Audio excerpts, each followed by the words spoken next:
어, 영상이나 뭐 기사 자료들 봤는데 너무 추측성 기사도 많고 댓글도 안 좋은 얘기들이 많았던 것 같아. 그래서 좀 안타까웠어. 내용을 보면 일단은 뭐 기사 자료나 영상들은 일방적으로 가맹본사가 갑질을 했다, 나쁘다, 프랜차이즈는 당연하지, 이런 내용들이 되게 많았었거든. 대표적인 내용이 뭐 크게 두 가지였던 것 같아. 뭐 인테리어 AS 문제, 그리고 뭐 1인 메뉴를 막 강제했다, 이거였거든. 내가 바라보는 관점에서는 객관적으로 그게 문제가 되느냐 안 되느냐에 대한 거를 먼저 짚고 가는 게 맞지 않을까라는 생각이 들었어. 이해는 아니지. 두 가지가 떴던 게 뭐냐면 AS 건이 나오면서 기사에서 본사가 인테리어 리뉴얼에 대해서 강제했다라고 나온 거야. 근데 이게 내가 이제 아까 얘기했던 자극적이고 확실하지 않은 내용에 대한 기사 자료가 나오는 거 보고 아, 이거는 문제가 있구나라고 생각을 했던 거였어. 추측성 기사라고 하잖아. 그냥 인테리어를 위해서 뭐 가맹본사가 갑질을 하고 리뉴얼을 하려고 했는데 엄밀히 따지면 리뉴얼이라는 건 예전에 메이저 브랜드들이 많이 했던 거지. 프랜차이즈 가맹 계약 기간이 도래하면 시설 공사에 대한 부분들을 새 거로 하면 아무래도 브랜드 이미지가 좋아지다 보니까 강제했던 적들이 있었어. 근데 그게 문제가 돼서 가맹사업법이 개정이 된 거야. 그래서 인테리어를 리뉴얼해라 이렇게 얘기하는 거를 가맹사업법 자체 내에서는 점포 환경 개선이라고 표현을 한단 말이야. 근데 이게 무조건 가맹본사가 주장을 할 수가 없는 거야. 예전에는 너 이거 점포 환경 개선 안 하면 우리가 재계약을 안 해줄 거야 했는데 가맹사업법이 개정이 되면서 불공정 거래 행위다라고 해서 점포 환경 개선을 요청하려면은 두 가지 단서가 이제 걸린 거지.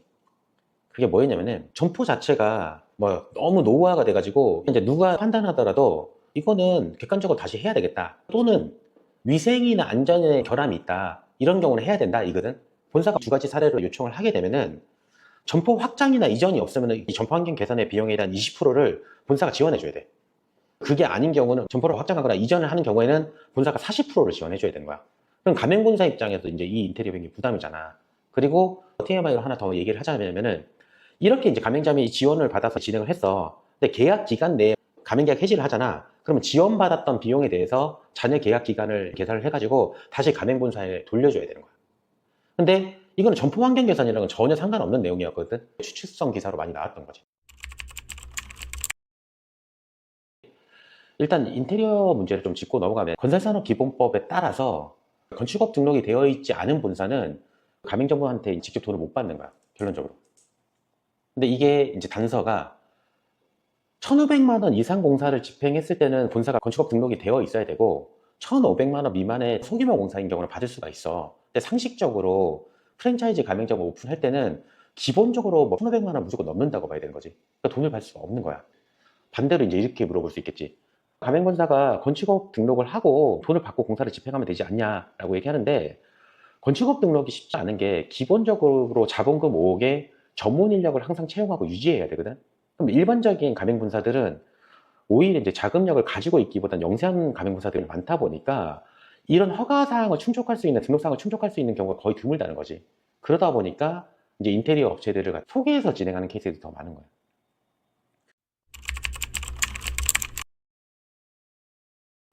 일반적인 예비 창업자나 초보 창업자 분들이 인테리어 업체가 잘하는지 못하는지를 모르잖아. 그러면 당연히 이제 본사의 도움을 받을 수밖에 없는데, 본사 입장에서는 내 가맹점을 안정적으로 공사를 진행하기 위해서 협력 업체를 가지고 갈 수밖에 없거든.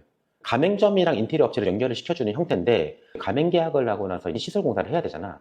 그러면은 보통 점포 임대차가 끝난 다음에 점포 실측이라는 거를 이제 하거든.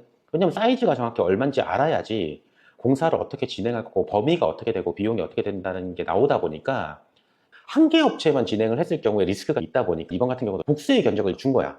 그럼 점주는 A 업체, B 업체의 이야기를 들어보고 비교해 봤을 때 아무래도 조금 더 저렴하고 잘할 수 있는 업체를 선정을 해서 진행을 한 케이스인 거지. 여기 본사가 얘기하는 거는 두 개 업체 정도가 그런 실직 과정을 거쳐서 견적을 냈고, 그 견적을 토대로 가맹점주가 선택을 해서 공사를 진행한 건데, 본사는 비용을 받은 게 없다라고 하고, 받았는데도 만약에 안 받았다라고 얘기를 하는 거면은 그거는 이제 가맹사법 위반이 되는 거고. 예전 같은 경우는 이제 사람들이 프랜차이즈다 뭐 가맹 사업이다 하면 인테리어에서 막 비용을 많이 남겨먹는 게 아니냐, 이게 정말 많았었거든. 실질적으로 또 많이 그렇게 했었었고, 예전에는 실제 시공가랑 그러니까 실행가랑은 좀 틀렸거든. 그러니까 보통 평당 150, 뭐 200 이렇게 정해져 있단 말이야. 실제 공사를 평당 200만 원 한다고 전제하면 인테리어 업체는 평당 한 180? 시청에서 인테리어 업체 결제를 해주고 거기에서 남는, 그러니까 평당 20만 원 정도 수익을 본사가 가져가는 형태가 되게 많았어요. 근데 여기서 가맹사법 개정되면서 이제 차익 감행금이라고 이제 본사가 인테리어 업체를 지정을 했을 때 이 인테리어 업체로부터 리베이트를 받았냐 안 받았냐를 기재하게끔 돼 있거든. 실제로 안 받았으면 진짜로 소개만 시켜준 케이스가 되는 거지. 지금은 인테리어는 다 자율 시공이 가능하다라고 이제 보통 웬만한 홈페이지에 다 그렇게 나와 있어. 가맹점 입장에서는 니네가 소개해준 업체가 문제가 있으니 책임을 져라잖아. 가맹본사는 우리는 비용을 받은 게 아무것도 없기 때문에 우리는 책임질 이유가 없고 가맹점이랑 인테리어 업체가 해결을 해야 되는 상황이지만 어쨌든 소개를 해줬기 때문에 도의적인 책임으로 중재는 하겠다라고 해서 진행을 했는데 가맹점 입장에서 그게 만족스럽지 않다 보니까 이런 안 좋은 사건이 발생이 된 거지. 어떤 문제인지는 봐야 되겠지만 첫 번째로 이제 배관에 대한 문제는 모든 건물은 기본 원래 배관이 있어. 예를 들어 싱크대에서 물을 쓰면 하수 배관이 넘어갈 거고 트렌치라고 바닥면에 물 쓰는 것들이 모여서 하수로 나가는 원 배관이 있는데 일반적으로 인테리어 공사는 주방 공간을 별도로 선정을 하고 거기에 대한 방수 공사를 하면서 건물 메인 배관까지 연결되는 배관 작업까지는 한단 말이야. 근데 이걸 했느냐 안 했느냐? 안 할 수도 있지. 왜냐면은 예를 들어서 피자 가게이기 때문에 정상적인 방수 공사를 안 했을 수도 있어. 기존에 뭐 있었던 전 업종이 외식 업종이었으면은 이미 되어 있을 수도 있거든. 공사의 범위에 대한 부분은 상식선에서는 건물 배관이냐 아니면 이 점포 내에 배관 공사를 한 것이냐 이거에 따라 좀 틀려질 것 같고 타일의 문제는 별개의 문제야. 왜냐면 기본적으로 외식업에서 이제 3차 방수라고 하면은 뭐 조적이라고 해서 벽돌을 쌓고 자갈을 쌓고 뭐 모래층을 쌓아가지고 방수액을 도포하고 이런 식으로 방수를 잡는데 타일도 이제 하나의 방수로 보거든. 근데 이번 사건은 조금 애매했던 게 타일이 깨졌다. 이게 통상적으로 인테리어 AS 기간은 1년이야. 근데 우리도 기존 가맹점주님들이 천장에 있는 등이 한 6개월 지나서 나갔는데 이건 A라고 해서 요청하는 경우도 있거든. 근데 이런 건 소모품이잖아. 그리고 타일 같은 경우들도 깨져서 해달라고 하면 우리는 솔직히 1년 이내면 그냥 해줬어. 그런데 이런 경우가 있잖아. 아예 타일 공사가 잘못되는 경우들은 오픈한 지 얼마 되지도 않아서 들떠버려서 이게 파손이 되거든. 그런 경우는 당연히 AS가 돼야 되겠지. 근데 운영을 1년 정도 운영을 하다 보면 운영 중에 부주의도 나올 수 있단 말이야. 예를 들어서 주방에는 뭐 도마도 있을 수 있고 뭐 그릇류가 뭐 뚝배기나 뭐 여러 가지 무거운 것들이 있을 수가 있잖아. 그런 것들이 바닥으로 떨어지면서 깨지는 경우도 있거든. 근데 이게 그렇게 해서 깨진 건지 아니면 시공을 잘못해서 깨진 건지를 모르는 거잖아, 솔직히.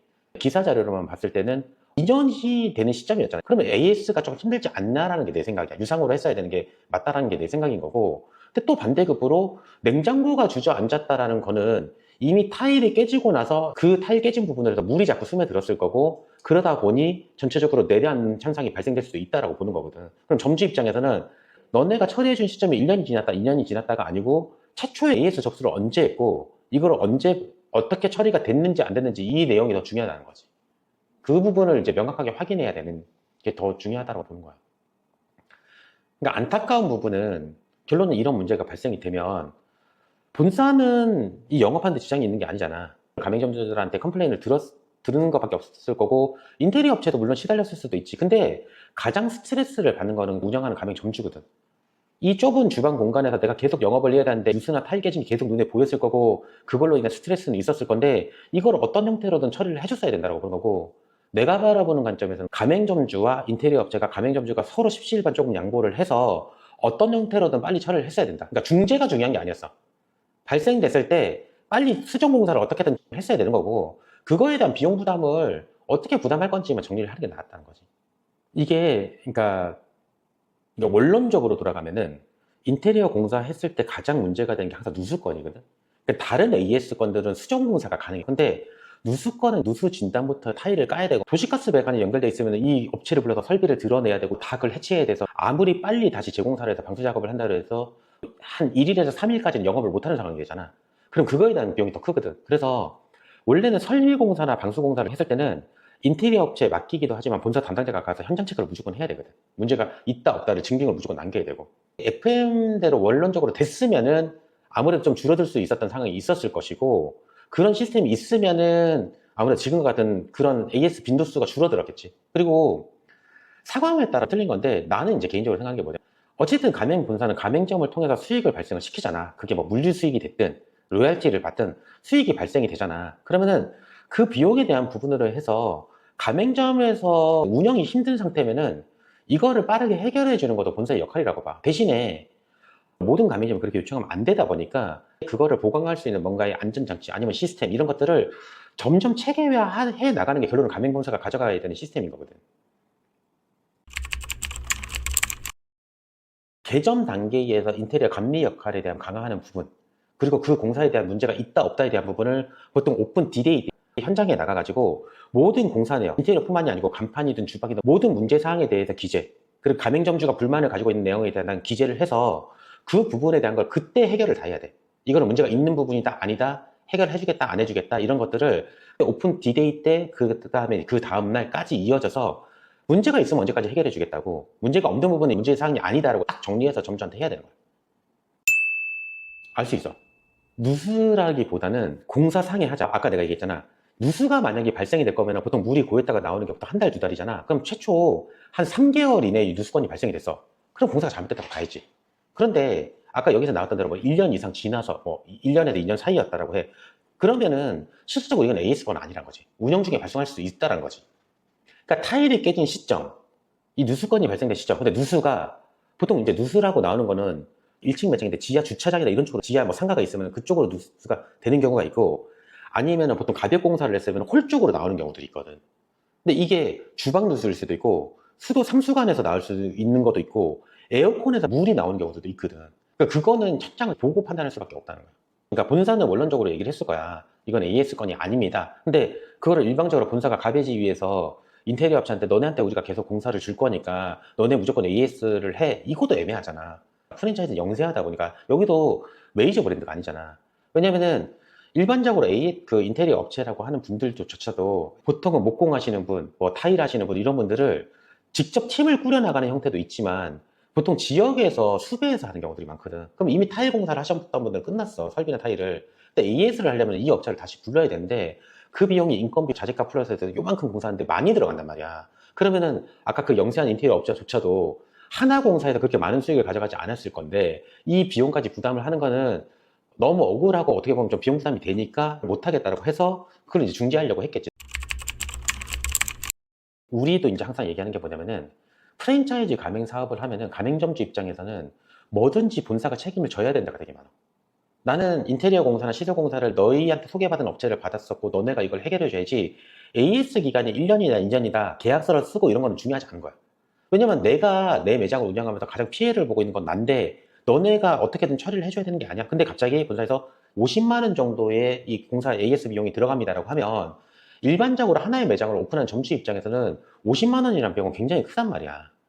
그러면은 당연히 비용 부담이 힘드니까 자꾸 본사 쪽에다 처리해달라고 요청할 수밖에 없는 거야, 그냥. 누구라도 그러지 않을까, 그건? 케이스는 어떻게 진행했냐면 예전에 이제 메이저 브랜드들이 많이 했지. 그 판매 메뉴에 관련된 패키지를 구성을 해. 거기에 들어간 식자재랑 매장 부착할 POP나 이런 거를 패키지 세트로 구성해가지고 가맹점에서 발주하지 않았는데도 그냥 일괄로 그냥 밀어넣어, 매장으로. 그리고 포스라든지 키오스크는 본사 통제에 보통 들어가는 형태다 보니까 거기에다 강제로 그냥 집어넣는 거야, 심어서. 그래서 만약에 1월 2일 날 신메뉴를 판매한다라고 하면은 전산상으로 포스 데이터나 이런 쪽으로 본사가 작업해서 밤 12시에서 이제 넘어가는 기점으로 포스를 다시 이제 아침마다 킬 거 아니야, 점주들이 영업할 때. 그때 일괄로 적용되게끔 다 작업을 해두거든. 그럼 봐봐, 물류를 일간 패키지로 해서 강제하고 메뉴에 포스나 이런 걸 강제를 하면은 이거는 100% 강제를 한 거지. 근데 지금 상황 같은 경우는 얘기를 들어보면은 전체 가맹점도 아니고 일부 가맹점만 시행을 하게 했고 이런 내용들로 강제한 게 없다 이단 말이야. 그러면 일단은 강제한 건 아닌 거야. 그리고 두 번째로 이제 안 낳는다라고 표현하잖아. 우리도 이제 매장을 운영할 때 제일 부딪혔던 게 뭐냐면 신상품 출시를 하는 거는 이 매장에 대한 전체 매출점을 올리기 위한 상품 구성을 잡는 것 뿐인 거야. 왜냐면은 메뉴는 신규로 추가도 할 수 있지만 안 팔리는 메뉴는 뺄 수도 있는 거거든. 프랜차이즈는 그래야지 살아서 움직이는 형태가 되니까. 그리고 보통 가맹점으로 운영하는 이유는 그거잖아. 내가 직접적으로 못하는 부분을 가맹본사가 대행해주길 이제 원하는 부분이 있는 건데 특히나 신상품 개발 관련된 부분들은 더 그렇단 말이야. 그러면은 가맹점 입장에서는 따지겠지. 내가 이걸 하기 싫으면 네가 지금 판매하라고 했던 메뉴를 봤더니 실제 판매를 했을 때 배달 수수료나 뭐나 나가면은 뭐 284원 뭐 이렇게 그때 내가 봤던 것 같은데 그거밖에 안 났는데 이걸 왜 파냐라고 하겠지만 그럼 상식적으로 1인 메뉴가 추가됐다라고 해서 전체 하루 한 매장에서 판매되는 메뉴가 이 메뉴만 팔리진 않는단 말이야. 그러면은 다른 40개 매장을 판매를 했다라고 했잖아. 가맹 본사는 기본적으로 신상품을 출시할 때 테스트 매장이라는 걸 선정을 해. 직영점이 있으면 직영점에 테스트를 할 거고, 테스트 매장을 보통 5개, 10개, 뭐 30개 단위로 해서 모집을 해가지고 이 판매되는 거에 대한 보통 일부 물류 지원이라든지 이런 지원책을 쓰거든. 그래서 이제 이 매장들의 매출 변화를 보는 거야. 그럼 예를 들어서 평균 매출이 100만 원인 매장에 대해서 이 1인 메뉴를 도입을 했더니, 물론 1인 메뉴도 판매했지만 항상 꾸준하게 평균 매출이 100만 원이었던 매장이 120만 원으로 매출 상승이 됐어. 근데 1인 메뉴의 매출 포지셔닝이 10만 원만 상승을 했고 기타 외의 메뉴가 10만 원이 추가적으로 올라간 거야. 그럼 매장 입장에서는 전체적인 평균 매출이 올라간 거잖아. 그러면은 플러스적 요인이라는 거야. 근데 가맹점주 입장에서는 그냥 이 메뉴가 하기 싫으면 이 메뉴 단 하나만 보고 안 남기 때문에 못 하겠다고 조건이 돼버리거든. 그래서 이 부분은 내가 봤을 때는 일단은 신상품 출시에 관련된 건 강제는 아니었다. 그리고 이거는 단 하나의 메뉴로 볼 게 아니고 나무를 볼 게 아니고 숲을 보는 작업을 해서 전체적인 걸로 봐야지. 당연히 가맹본사도 그런 부분으로 판단을 했을 거고. 그러니까 최종적으로 얘기하고 싶은 건 그거였어. 프랜차이즈에 대해서 맹목적으로 가맹본사가 나쁘다. 그러니까 진짜 나쁜 본사들도 많아. 얼마 전에 무슨 화로 전문점도 해서 뭐 구속됐다는 기사들도 봤고, 뭐 대부업이다 뭐 등등의 뭐 여러 가지 이슈들이 많잖아. 왜냐면은 구조 자체가 정보가 되게 불균형하잖아. 나도 프랜차이즈 산업에 되게 오래 있었지만 창업자들은 보통 본인들이 가지고 있는 뭐 퇴직 자금이나 돈을 대출을 받는다든지 긁어 모아서 진행을 하는데, 이게 항상 진행을 해보고 나야지 좋은지 나쁜지를 알 수밖에 없는 구조거든. 우리나라 구조가 그래. 근데 내가 느끼는 건, 그럼에도 불구하고 창업을 하려는 예비 창업자들은